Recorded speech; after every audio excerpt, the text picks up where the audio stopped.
You're watching America This Morning, America's #1 early morning news.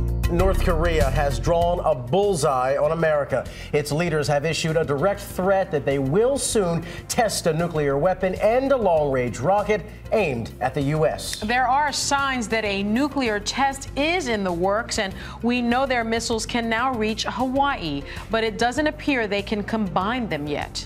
Defense Secretary Leon Panetta says the U.S. is ready, though, to meet any provocation.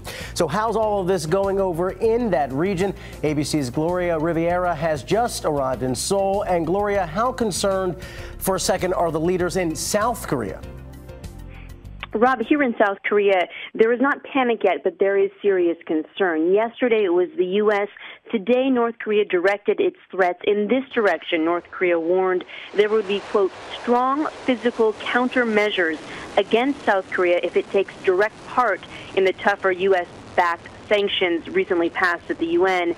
And analysts say American intelligence, international agency intelligence, it all concludes that the North Koreans' nuclear and missile capabilities are getting more sophisticated, slowly but surely, and that is a concern to South Korea and to the rest of the world. Well, Gloria, what does all this tell us about the North's new leader, Kim Jong-un?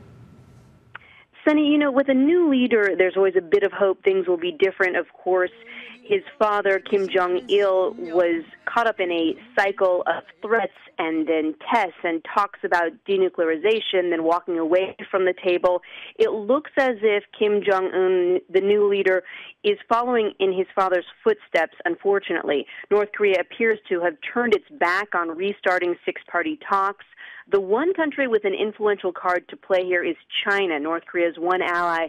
It's a big provider of food aid for North Korea, and China supported the UN resolution. It's urging restraint, calling for North Korea to get back to the negotiating table, and saying it will reduce its assistance if North Korea carries out another test. That is not what Kim Jong-un wants to hear, but it's new, and many are hoping it doesn't fall on deaf ears.